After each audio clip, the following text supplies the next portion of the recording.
Hi అండి. అన్న కొణిదెల మనకు తెలిసిందే పవన్ కళ్యాణ్ గారి సతీమణి గారు. ఆమె అయితే నిన్న తిరుమలకి వెళ్ళారండి. ఎందుకంటే తెలిసిందే మనకి సింగపూర్‌లో మార్క్ శంకర్ గారికి పవన్ కళ్యాణ్ కొడుక్కి ఫైర్ యాక్సిడెంట్ అయింది కదా! కొన్ని గాయాలు కూడా అయినాయి. చాలా పెద్ద ప్రమాదం నుంచి తప్పించుకున్నారు. దాని కారణంగా వాళ్ళైతే ఇమ్మీడియేట్‌గా అయితే సింగపూర్ నుంచి రాంగానే డైరెక్ట్‌గా దంపతులిద్దరూ కూడా అక్కడికి తిరుపతిలో వెళ్ళడం చూసాం. అక్కడైతే అన్న ఎవరైతే ఉన్నారో కొణిదెల గారు పవన్ కళ్యాణ్ భార్య అక్కడికెళ్ళి ఆమె క్రిస్టియన్ కదా!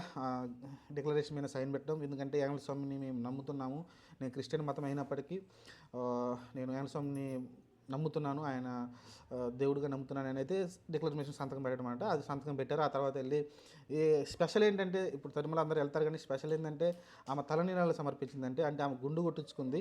నాకు తెలిసి సెలబ్రిటీస్ ఎవరు కూడా ఎందుకంటే ప్రముఖుల భార్యలు కానీ వాళ్ళ పిల్లలు కానీ ఎవరు కూడా ఆడవాళ్ళు ఎస్పెషల్ ఆడవాళ్ళు అసలు గుండు కొట్టించుకోరు. కానీ ఇక్కడ అన్న కొణిదెల గారు అయితే కొడుకు కోసం అయితే గుండె అయితే కొట్టించుకోవడం చూసాం. తెలిసి అది పవన్ కళ్యాణ్ సజెషన్ అయ్యి ఉండొచ్చు. ఎందుకంటే పవన్ కళ్యాణ్ చాలా గట్టిగా నమ్ముతాడు కాబట్టి వెంకటేశ్వర స్వామి చాలా అద్భుతమైన భక్తి ఉంటుంది ఆయనకి. కాబట్టి ఆయన అయితే సజెషన్ ఇచ్చుంటారు నాకు తెలిసి అది అనుకుంటాను. నాకు తెలిసి ఆయన ఇచ్చేవాడేమో నేను అనుకుంటున్నాను. ఎందుకంటే కాకపోతే ఇప్పుడు సినిమాలు తీస్తున్నాడు కాబట్టి ఆయన కొంచెం ఇబ్బంది అవుద్దని ఆయన తగ్గారేమో కానీ అందుకనే తన భార్య చేత చేయించారేమో నేను అనుకుంటున్నాను. ఎందుకంటే ఆయన చాలా సినిమాలు లైన్లో ఉన్నాయి కాబట్టి అవన్నీ కంప్లీట్ చేయాలి కాబట్టి అది అలా జరిగింది అనుకుంటాను. అయినప్పటికీ ఆమె చాలా ధైర్యం చేసింది.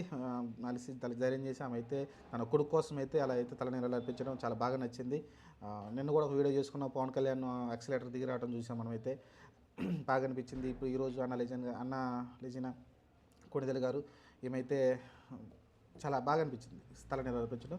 సరే ఏమైనప్పటికీ మార్క్ శంకర్ అయితే కోలుకున్నాడు త్వరగా. ఎందుకంటే అక్కడ ఒక అమ్మాయి ఒక పర్సన్ కూడా చనిపోవడం చూసాం అక్కడైతే. మిగతా వాళ్ళకు చాలామంది చాలా తీవ్రంగా గాయాలైనాయి. కానీ ఇక్కడైతే చిన్న చిన్న గాయాలతో అయితే మార్క్ శంకర్ బయటపడడంతో అయితే ఈ డెసిషన్ అయితే వాళ్ళు తీసుకున్నారు. తర్వాత వాళ్ళు దర్శనం కూడా చేసుకుంటారు. వాళ్ళు ఇద్దరు భార్యాభర్తలు ఇద్దరు కలిసి కూడా దర్శనం కూడా చేసుకుంటారు. ఇది మరి మీరు దీనిపైన మీకు ఎలా అనిపిస్తుందో మీరైతే కామెంట్ చేయండి.